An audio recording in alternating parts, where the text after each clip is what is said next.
At a crowded urban park in Seattle, a little girl sat tied in the back of an old SUV, rain on her cheeks, fear in her eyes, her tiny wrists bound so tightly she couldn't even lift her hands. Dozens of joggers walked past her without noticing a thing. Not one person realized the danger, sitting right in front of them.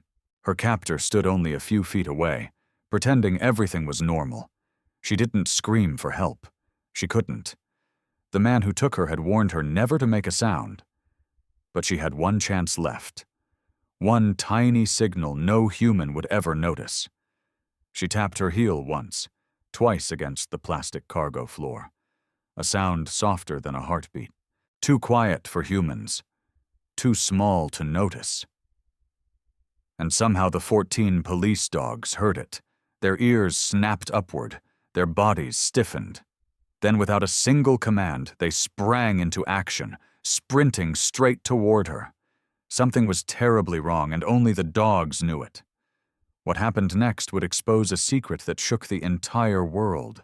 Before we start, make sure to hit like and subscribe. And really, I'm curious, where are you watching from? Drop your country name in the comments. I love seeing how far our stories travel. The city stretched endlessly in every direction. A vast ocean of concrete shimmering under the early evening drizzle. The street cut through it like a busy, crowded river of wet pavement. Cars came and went, their engines humming softly before disappearing into the traffic again. Everything about this park felt ordinary, almost too ordinary. A couple of joggers rested in the shelter of a coffee cart awning, sipping hot drinks. A vendor sat on a bench, scrolling through his phone. A family unloaded snacks from their minivan. It was peaceful, calm, and painfully unaware of what was about to unfold. At the edge of the parking lot sat an old black SUV. Rust clung to its sides like dried mud, and its back tires rested in the puddles as if it had been there far too long. To anyone passing by, it seemed abandoned, forgotten by its owner. But inside the cargo area, hidden behind the tinted glass windows that shielded her from sight, was a little girl. She lay curled in the back. Rain smudged across her cheeks, her knees pulled tightly to her chest. Her small wrists were bound together with rough rope, leaving faint red marks around her skin.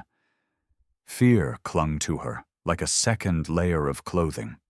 Every time she dared to move, the rope dug deeper, reminding her she was trapped. Alone, silent, and unseen. She listened carefully to the world around her. Footsteps, doors closing, car engines humming, voices too far away to help her. She wanted to scream, to call out, to beg someone, anyone, to look her way. But the moment she tried, her throat tightened. The sound died before it even touched her tongue. She couldn't risk it. She couldn't let him hear. The man who put her here had warned her what would happen if she made noise. She believed him. But even in her fear, something inside her refused to give up. She scanned the park, searching for one break, one opportunity, and then she saw them. 14 German shepherds, police dogs, strong, disciplined, resting in the grass beside their handlers. Some sat, some lay with their tongues out. Others watched the path with sharp, precise focus, but all of them radiated a power she had only seen in videos. She knew police dogs were trained to protect people. She knew they could help her, if only she could somehow reach them. She inhaled shakily. Her hands trembled. She didn't have a voice. She didn't have freedom. But she had one tiny chance, and she was about to take it. The little girl pressed her back against the cold plastic of the cargo floor, the rough rope biting into her skin as she struggled to sit upright. Every movement felt heavy, shaky, as if fear itself had wrapped around her bones. But she forced herself to look toward the park again. The police dogs were still there. 14 German shepherds lined up near their handlers, resting but alert, their ears twitching at every subtle sound carried across the city wind. If she could get their attention, even for a second, someone might notice her. Someone might help. But she couldn't scream. She couldn't wave her hands. She couldn't even stand. She needed something small, something quiet, something only the right eyes could catch. With trembling fingers, she slowly shifted her tied wrists until the rope scraped against the plastic floor. The faint rasp, barely a whisper, was swallowed almost instantly by the wind and the noise of passing cars. No human would ever have heard it. She knew that, but the dogs might. She pressed her hands again, rasp, rasp, rasp. A tiny rhythm, a tiny call for help. At first, nothing happened. The girl's heart sank. Maybe she was wrong. Maybe the dogs wouldn't hear it. Maybe. Then it happened. The oldest of the canines, massive, scarred. A veteran with deep amber eyes lifted his head. His ears pricked sharply forward. His breathing stilled. His gaze fixed on the black SUV. The girl froze. The dog stood. Another beside him lifted its head too, and then another, and another. A silent chain reaction. 14 powerful animals suddenly locked onto the SUV like they were seeing something no one else could. One of the handlers, Officer Ramirez, glanced down at the dogs in confusion. "What's gotten into you?" he muttered. But the canines didn't look at him. Their focus was unbreakable. The girl swallowed hard and tried again. She tapped the cargo floor twice with her heel. A tiny, almost invisible movement.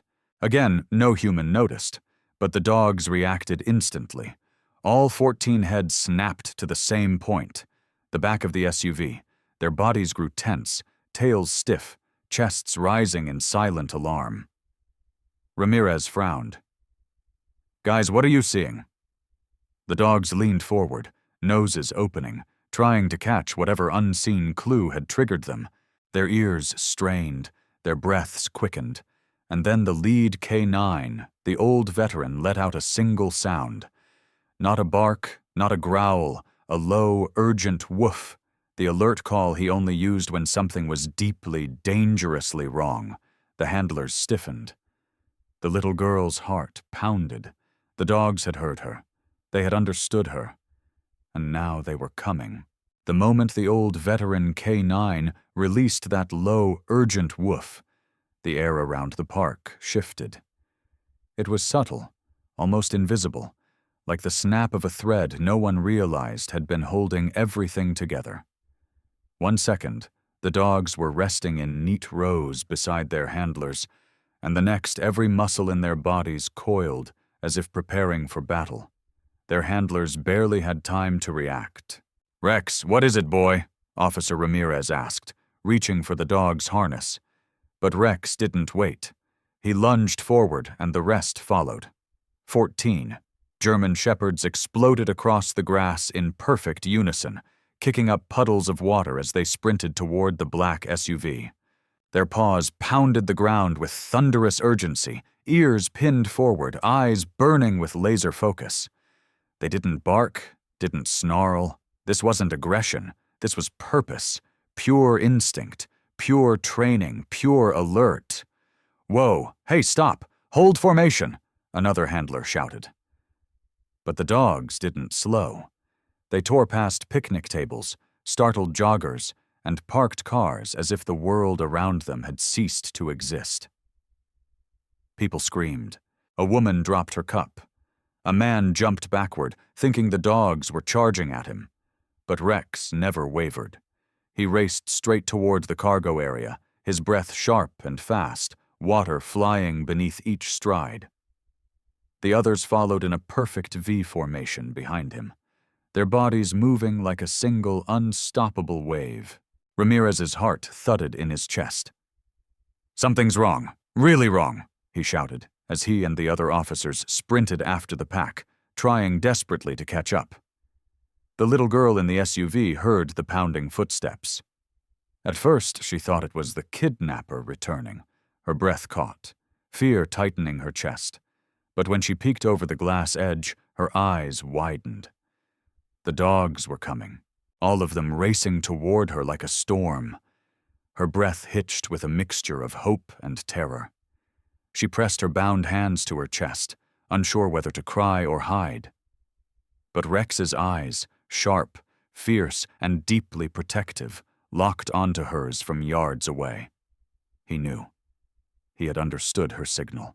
And now he was fighting the world to reach her. As the pack thundered closer, one of the dogs let out a piercing bark, an alarm so sharp it froze every jogger in place. Gasps echoed. "Is someone hurt?" a man yelled. "What are they running toward?" a woman shouted. Ramirez already knew the answer. "The SUV!" he shouted breathlessly. "They're going to the SUV!"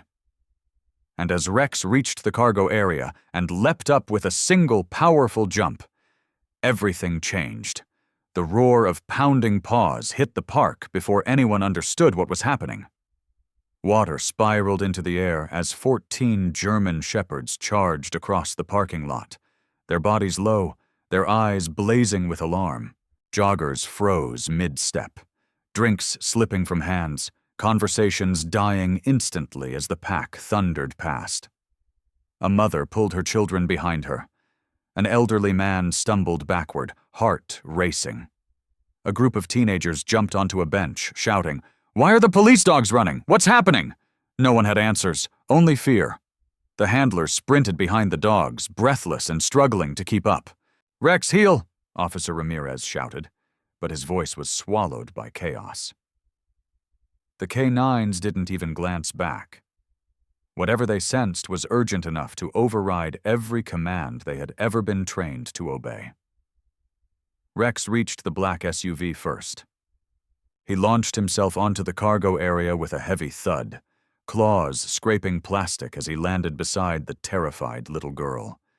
The moment he saw her tied wrists, his entire posture changed. His ears flattened, his tail stiffened, his chest rumbled with a low, protective growl. Not at her, but at whatever danger was close. The rest of the dogs surrounded the SUV in a tight, circular formation. They stood shoulder to shoulder, creating a living shield around the girl. Anyone unfamiliar with K-9 behavior would think they were preparing to attack. But their stance told a different story. This was defense. This was protection. This was a warning to the world. Stay back. Something is wrong. But the crowd didn't understand. A woman screamed, "Someone get those dogs under control." Another panicked man shouted, "They're going to hurt someone." Ramirez skidded to a stop, chest heaving, when he saw the little girl in the cargo area, rainy, trembling, wrists tied with rope. His blood ran cold. "Oh my God," he whispered, eyes widening. "They weren't attacking. They were responding." An officer beside him gasped, "How long has she been in there?" Ramirez took a slow step forward, hands raised to show he meant no harm. "Easy, boys. Good boys. Let me see her." But the dogs refused to move, not until they were sure she was safe. The crowd murmured anxiously, filming on their phones, whispering theories.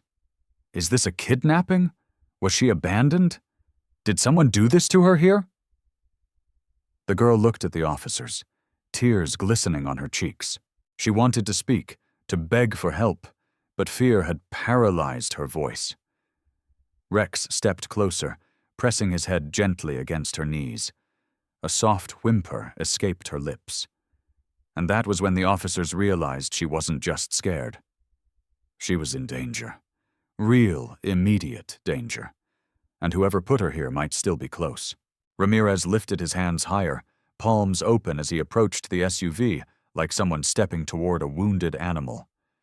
14 police dogs towered around the cargo area, shoulders locked, muscles tense, eyes burning with unwavering focus. They weren't just guarding. They were warning everyone to stay back until they understood the threat. Rex stood closest to the girl, his body angled protectively in front of her. His tail was still, not wagging, an unmistakable sign of a dog on high alert. His eyes flicked between the officers and the tree line, watching for danger only he seemed to sense. Ramirez swallowed hard as he finally reached the tailgate. "Easy, boy. Let me help her," he murmured. Rex didn't move. He only shifted slightly, enough for Ramirez to see her fully, and what he saw made his chest tighten. The little girl sat curled in the corner of the cargo area, her knees pulled close, her wrists tied together with a rough brown rope that cut into her skin. The knots were tight, too tight for a child to escape. Dirt smudged her face. Tear tracks streaked. She looked dehydrated, exhausted, terrified. A gasp rippled through the officers behind him. "Oh God, she's tied up. This is bad. This is really bad." The girl flinched at the voices, shrinking further into the plastic wall behind her. She wanted to speak. She tried, but only a soft, broken sound left her lips. Fear choked every word she attempted. Ramirez's voice softened. "Sweetheart, you're safe now. No one here is going to hurt you. Can you tell me your name?" He reached forward cautiously. Rex let out a sharp warning growl, not at Ramirez, but at something else. His eyes weren't on the officer. They were fixed on the open tree line behind the park. Ramirez froze.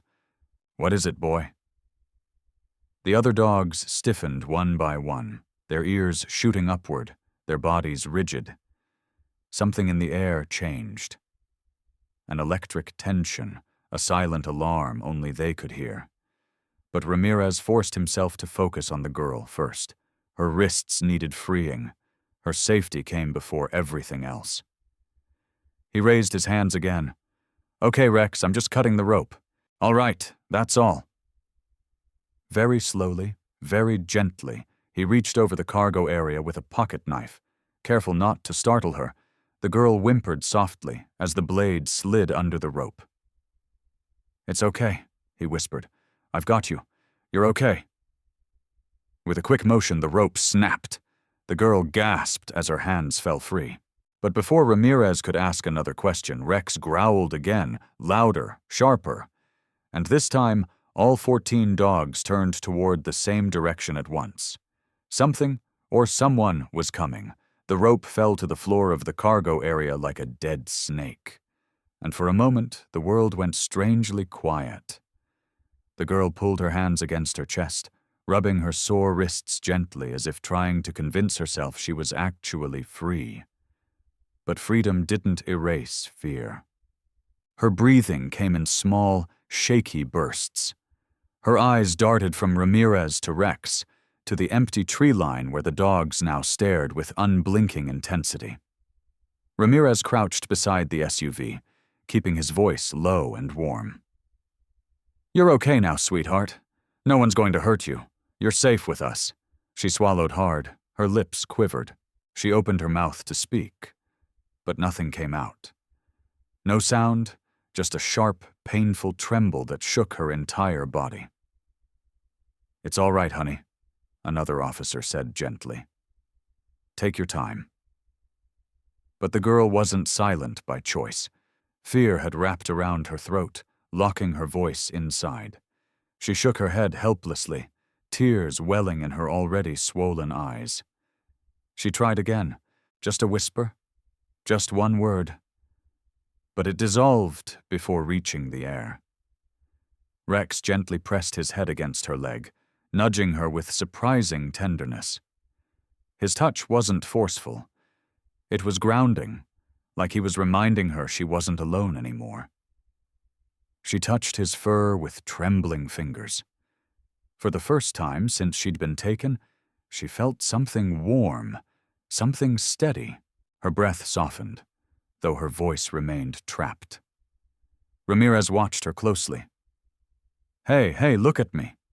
He waited until her weary eyes met his. "Did someone bring you here? Someone dangerous?" he asked quietly. The girl's chin trembled. She nodded. Ramirez felt a chill crawl up his spine. "Is he close?" he whispered. She didn't nod. She didn't shake her head. Instead, her shaking hand lifted and pointed not at the officers, not at the crowd, at the tree line behind the park, at the exact place all 14 dogs were staring. Ramirez's pulse hammered. He exchanged glances with the other handlers, all of whom had turned serious, hands drifting to their holsters. The canines tense like a row of coiled springs. Not one dog broke focus. Not one blinked. Rex suddenly climbed from the cargo area and planted himself directly in front of the girl, body forming a protective barrier. His growl deepened, vibrating through the plastic beneath them. "She's trying to warn us," Ramirez whispered. "He's here or he's coming back." The girl clutched her hands together, still unable to speak. But her eyes, wide, terrified, told them everything they needed to know. The threat wasn't gone. It was approaching.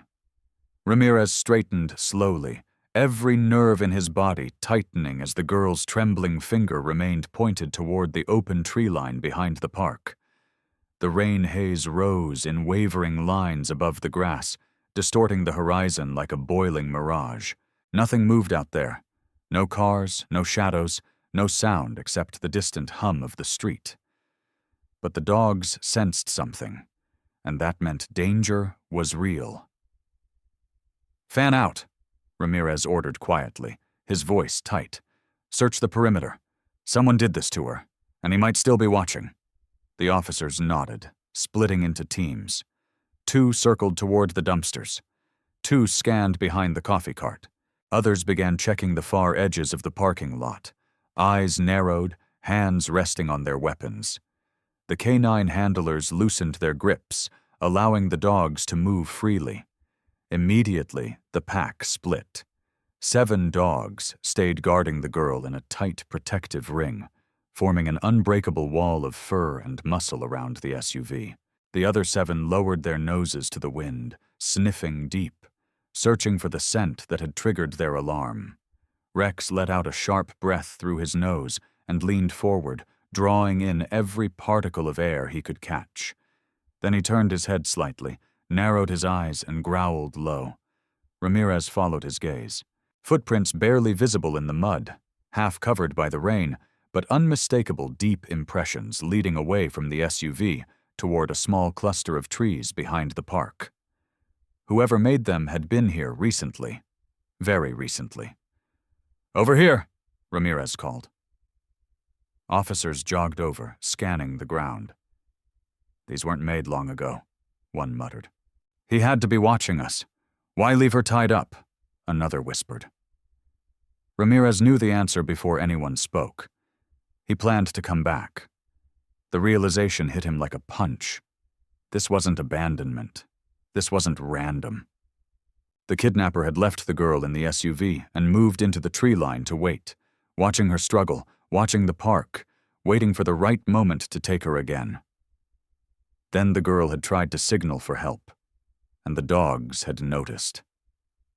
The kidnapper must have seen the reaction, must have watched 14 police dogs sprint toward the SUV, must have panicked. And now he was hiding somewhere close. The officers followed the prints deeper into the mud. A half-empty water bottle lay discarded behind a bush. Tire tracks curved inconsistently, as if someone had turned their vehicle around fast, then stopped again. A torn piece of fabric flapped weakly on a jagged branch. Dark, dirty, maybe from a jacket. Ramirez crouched, touching it. The fabric was still damp. "He's here," he whispered.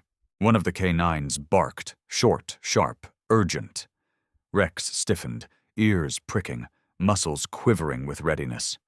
The girl huddled deeper inside the cargo area, eyes wide with renewed terror. And for the first time since this began, the officers realized they weren't looking for a suspect. They were being watched by one. The city wind shifted just slightly, but for the canines, that tiny movement was enough. 7 of the dogs, still guarding the little girl, stiffened in unison. Their hackles rose, their ears snapped toward the same direction, the tree cluster behind the park. Rex growled low, but this time he didn't stay put.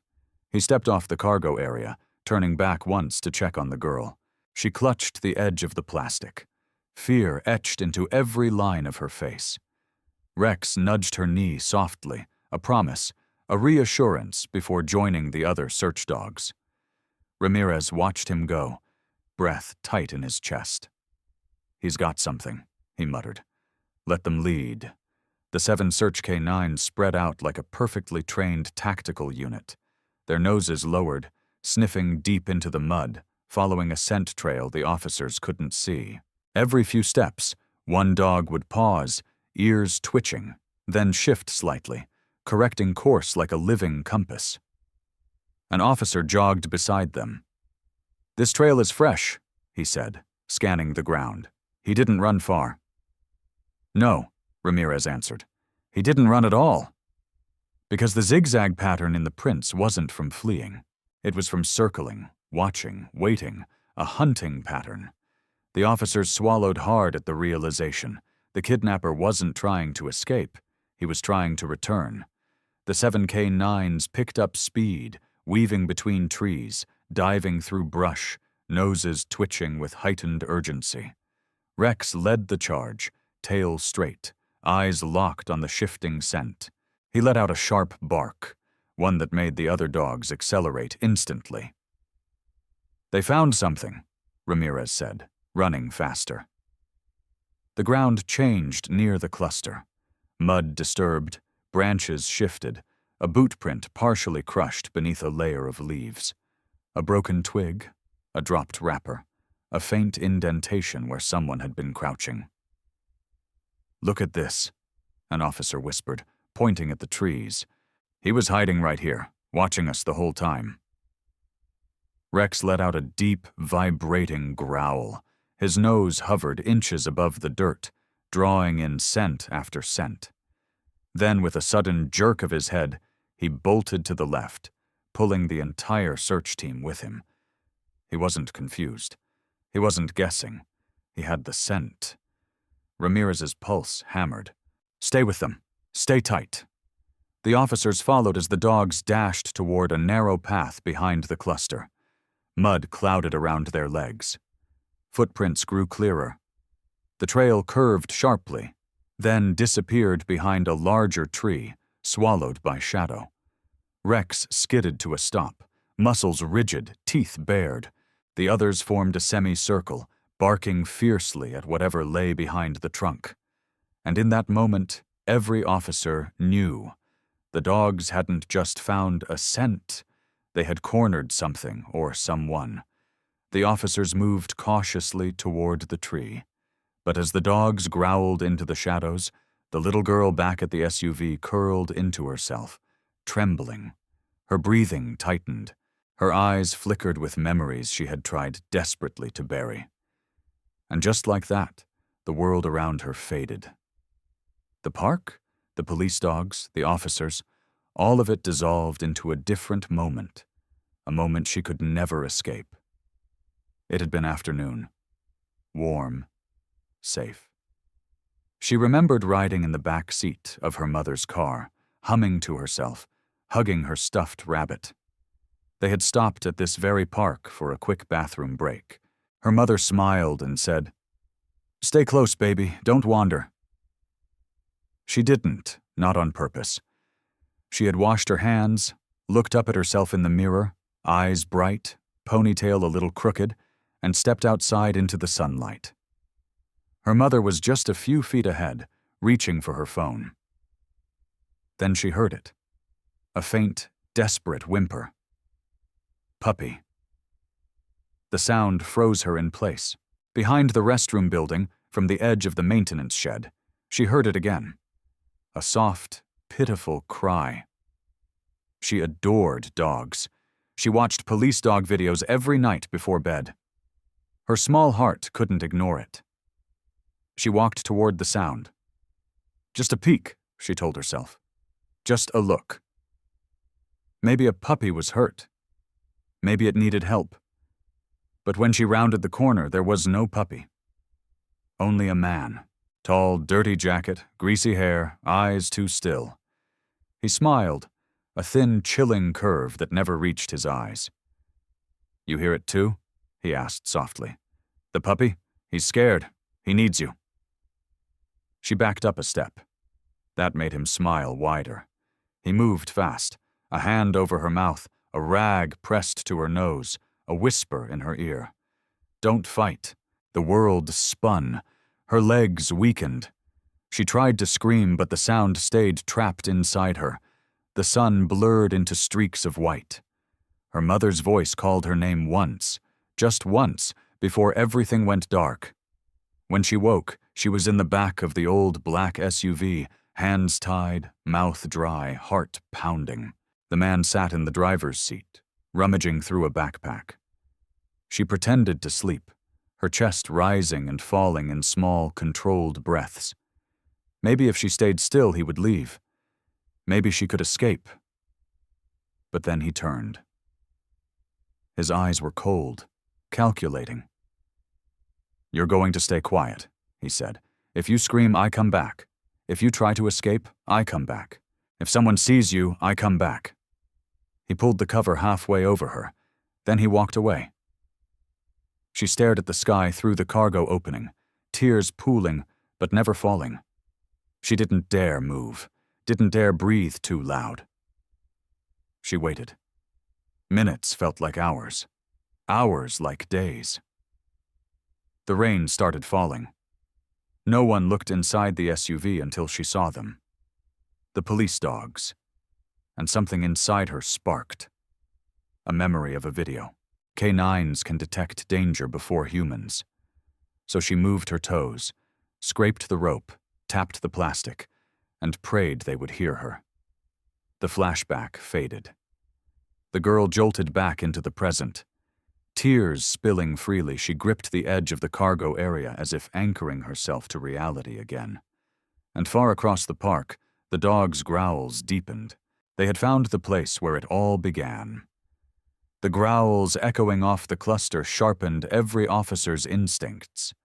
Ramirez signaled for caution, his hands slicing through the damp air as he approached the tree with slow, deliberate steps. The 7 tracking K9s tightened their formation, surrounding the shadowed corner like soldiers closing in on a bunker.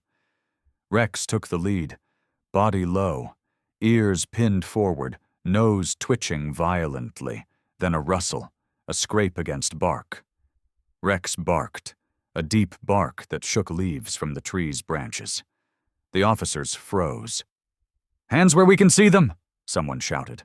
A figure stumbled out from behind the trunk, thin, jittery, wearing a sweat-stained hoodie and baggy jeans.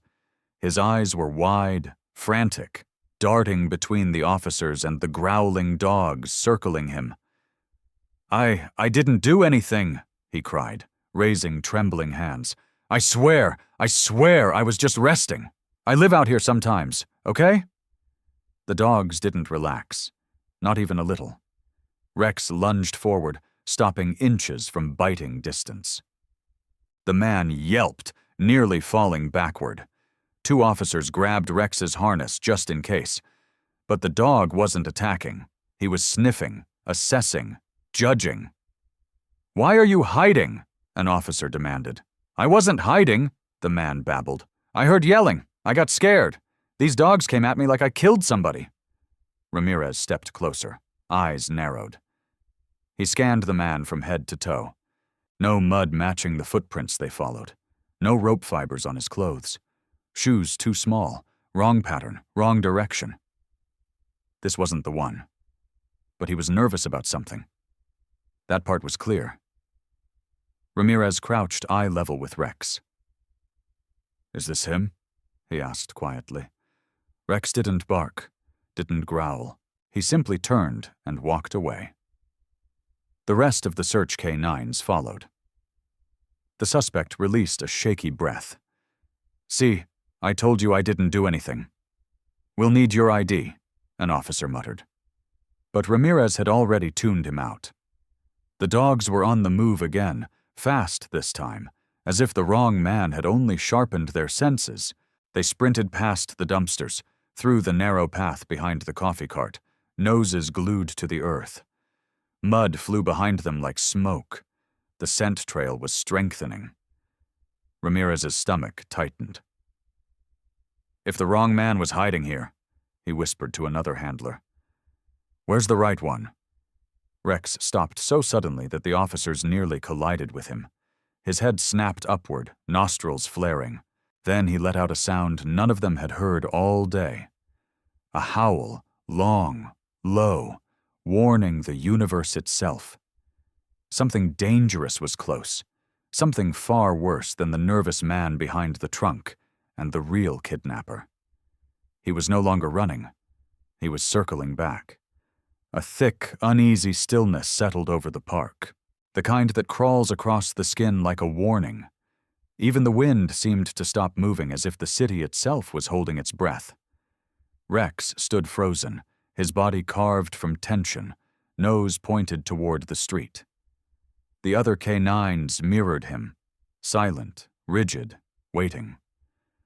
Ramirez scanned the open road. "What is it, boy?" he whispered. Then he heard it, a distant rumble. Low at first, growing louder, a vibration rolling through the wet pavement. A vehicle fast, too fast. The handlers rushed toward the edge of the lot as a silver sedan shot into view, kicking water behind it like a storm cloud. The engine's roar echoed off the street lamps and metal benches. The sedan swerved violently, sending joggers scrambling out of its path. "Hey, watch it!" someone screamed. But the vehicle didn't slow.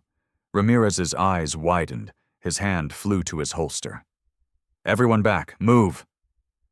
The sedan fishtailed, tires screeching as it whipped into the parking lot. It raced straight toward the black SUV, straight toward the girl still sitting inside. The K9s reacted instantly. All 14 of them erupted into barks. Ferocious, explosive, unified. The 7 guarding her closed ranks around the SUV, bodies forming a wall of muscle and teeth. One leaped onto the tailgate, planting himself like a shield between the girl and the incoming threat. The sedan slammed to a stop so hard the front bumper dipped. Water billowed around it. A moment of silence, tense, electric, hung in the air. Then the driver's door flew open. A man stepped out. Tall, hard eyes, filthy jacket, the wrong smile, the same smile the girl remembered from the maintenance shed. Her breath stopped. Her heart thudded painfully against her ribs. She curled into herself, clutching her arms. "It's him!" she whispered, voice barely audible, but Rex heard it. He snarled so viciously the sound vibrated through the plastic cargo floor. The man raised his hand slowly, not scared, calculating. "Easy now," he said with a smirk. "Doggies need to calm down. I'm just here for what's mine." Ramirez stepped forward. "Gun where I can see them." The man didn't flinch. "You've got something that belongs to me. She's not yours," Ramirez growled. "Step back from the vehicle." The man chuckled, dark and cold. "You think you've stopped anything? You think she's the only one?" The implication sent a chill through everyone listening, but the girl's reaction was worse. She shook her head violently, tears spilling. "No," she whispered, finally forcing her voice through her terror. "Don't let him take me, please." That desperate plea was the last thing the man needed to hear. He lunged toward the SUV. Rex launched off the cargo like a missile. 14 dogs followed, and the real battle began. The kidnapper lunged toward the SUV with a speed that felt unreal, like a shadow slicing through rainfall. His boots slammed against the pavement, sending puddles scattering beneath him as he sprinted forward. The girl's scream cracked through the air, thin and terrified, but she was too weak, too drained to do anything except reach hopelessly toward Rex. Rex didn't hesitate. He launched off the cargo area with explosive force, his paws hitting the ground in a blur. His bark tore through the air like thunder. The other dogs responded instantly, 14 bodies moving as one coordinated storm. "Take cover," an officer shouted, pulling bystanders behind cars. The man swung something, metal glinting in the rain. Maybe a tool, maybe a weapon. It didn't matter. The dogs didn't fear it. Rex closed the distance first, teeth bared. But instead of biting, he lunged at the man's wrist, knocking the weapon aside with precise surgical force. The man stumbled back, surprised by the sheer intelligence of the move. 2 K9s flanked him, cutting off his escape route. A third blocked the path to the SUV. The man snarled, "Get away!" and swung again. But the dog slipped aside with fluid, practiced motion. Ramirez sprinted forward. "Drop to the ground now!" The man didn't. He pivoted, desperate, trying to push past the wall of dogs forming around him, his hands stretched toward the tailgate, toward the girl. Rex growled, a deep, dangerous vibration that froze everyone around. The kidnapper tried to shove Rex aside. Huge mistake. Rex rammed his shoulder into the man's chest, sending him crashing into the side of the sedan. The impact made him gasp, but still he fought. He pushed off the car, grabbed a handful of mud, flung it toward the dogs. The dirt clouded their eyes for a moment, but for a moment was all he got because the other K9s surged forward.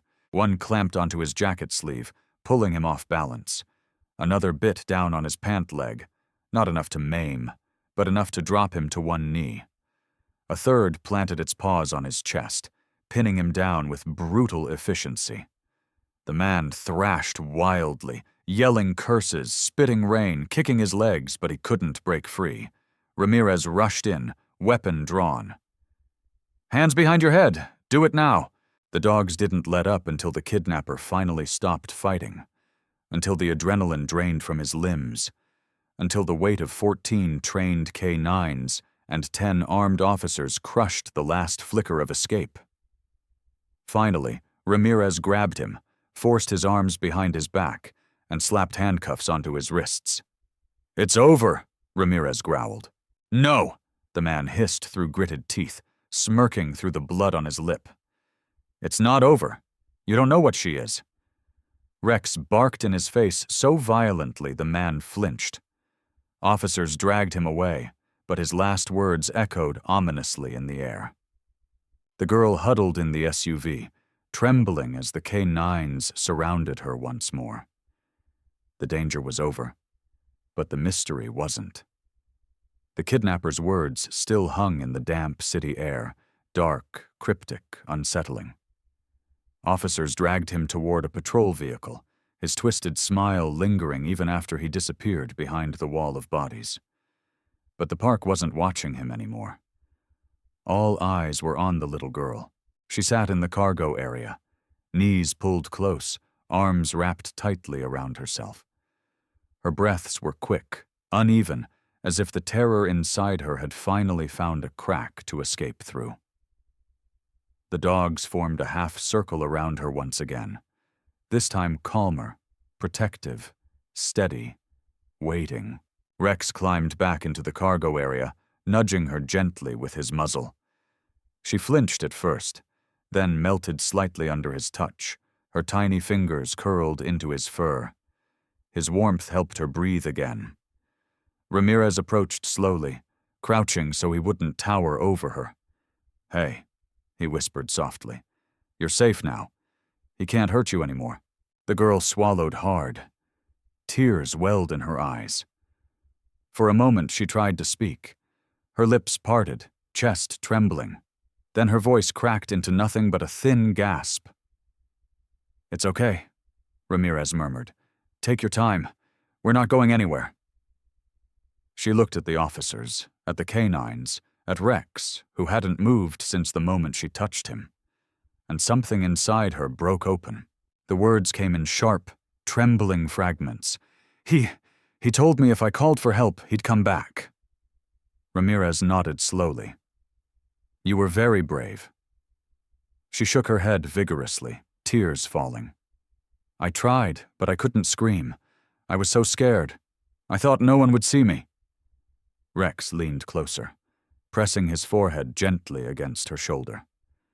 Her breath steadied a little. "But the dogs, they heard me," she whispered, voice thin, but finally her own. "I didn't know if it would work. I tried tapping like in the videos." Ramirez blinked. "Videos?" The girl sniffled and wiped her cheek with the back of her hand. "Police dog videos. I watch them every night before bed. I saw how they listen to things humans don't, so I thought maybe if I tapped, one of them would hear." Ramirez glanced at Rex, awe flickering across his face. "You signaled them," he said softly. "And they came for you." She nodded, tears dripping down her chin. "They saved me." Then her voice dropped to a whisper that broke every heart around her. "I knew if anyone could hear me, it would be the dogs." Rex lifted his head, nudging her one more time, as if accepting the responsibility she'd placed on him. And for the first time since she'd been taken, the girl managed a real fragile breath. The K-9s hadn't just rescued her. They had been her hope long before the officers ever saw her. The girl's voice faded into the damp city air, fragile but finally free. Officers exchanged shaken glances, absorbing the weight of her confession. But before Ramirez could comfort her further, another officer jogged up, face pale and tense. "Ramirez, we found something." Ramirez's stomach tightened. "Where?" "Behind the cluster. You need to see this." He turned back to the girl gently. "Stay with the dogs, sweetheart. They won't let anyone near you." Rex positioned himself beside her like a stone statue, eyes locked on every movement around them. Ramirez followed the officer behind the cluster. As soon as he stepped past the trees, he stopped dead in his tracks. Lined up in the mud were 3 more ropes, smaller footprints, discarded zip ties, a ripped piece of a child's backpack, tire tracks leading deeper into the city. There had been more than one victim. Ramirez's pulse hammered. "How many?" he whispered. The officer exhaled shakily. "We don't know yet, but this wasn't his first stop, and I don't think she was supposed to be the only one." A sickening realization gripped him. The kidnapper wasn't improvising. He wasn't desperate. He was organized, calculated. The girl wasn't the start of something. She was the escape. Ramirez knelt, touching the mud. The tire tracks were fresh, no more than an hour old. Someone else had left here recently, someone connected to the same operation. The same man who smiled as he was dragged away. The same man who whispered, "You don't know what she is?" Ramirez's jaw tightened. "This is bigger than we thought." When he returned to the park, the girl looked up, hope flickering in her tired eyes. Rex immediately checked her scent, her breathing, the bruises on her wrists, gentle, slow, protective. The other dogs closed in around her, forming a silent circle. Ramirez crouched beside her again. "Sweetheart, I need to ask something important. Was he alone?" Her eyes widened with fear. She shook her head hard. "No, he talked to someone. Someone on the phone?" He said they were coming back. A sharp chill ran through Ramirez. "Coming back?" Before anyone could process the words, dispatch crackled through a portable radio held by one of the officers. "Be advised, a second vehicle matching the suspect description was spotted 20 miles west, heading toward the park area." Every K-9 froze. Rex lifted his head sharply, ears flicking forward. The threat wasn't just real. It wasn't just nearby. It was returning, and the dogs already knew. The city wind picked up again, brushing cool rain across the pavement as officers swarmed the park, preparing for whatever or whoever was coming next. But for a moment, the chaos blurred into the background. All anyone could see was the little girl sitting quietly in the cargo area, her small fingers knotted in Rex's fur. The K-9s remained in formation around her, but the tension in their bodies slowly shifted. They weren't guarding against an immediate attack now. They were comforting her, protecting her in a different way. Rex lay beside her, his steady breathing syncing with hers, calming her trembling shoulders. Ramirez approached gently. "Sweetheart, we're taking you to the station, okay? Somewhere safe. Somewhere he can't find you." She nodded weakly, exhaustion settling into her bones. For the first time since she'd been taken, the fear in her eyes was loosening, replaced with something fragile but real. Trust. As officers lifted her from the cargo area, she reached out instinctively. Not for Ramirez, not for the paramedics, for Rex. The big German shepherd trotted beside her, refusing to let the distance grow even an inch. His presence was a shield, a reassurance, a silent promise. At the ambulance door, she tugged gently on Ramirez's sleeve. "Can Rex come with me?" she whispered, voice trembling. Ramirez exchanged glances with another handler. Normally the answer would be no, but today wasn't normal. "Yeah," Ramirez said softly. "He can ride with you." The girl's relief cracked into the first real smile she'd shown all day. Small, watery, heartbreaking. Inside the ambulance, she held on to Rex's collar like it was the only anchor keeping her steady. The door closed, the siren started, and slowly the vehicle pulled away. Hours later, when the sun had dipped below the horizon and the city cooled into shades of gray and neon, Ramirez walked into the station lobby. Rex trotted beside him, tail swaying gently. They had been called in, not for danger this time, but for something else, something softer. The little girl sat on a bench, wrapped in a blanket, cheeks still streaked from tears, but eyes brighter now. When she saw Rex, she ran, not with fear but with hope, and threw her arms around his neck. Then she handed Ramirez a folded paper. "This is for him," she said softly. Ramirez opened it. Inside, written in shaky handwriting, were only 6 words. "Tell the dogs, they saved me." Ramirez swallowed hard. Rex nudged the girl's shoulder, licking a tear from her cheek.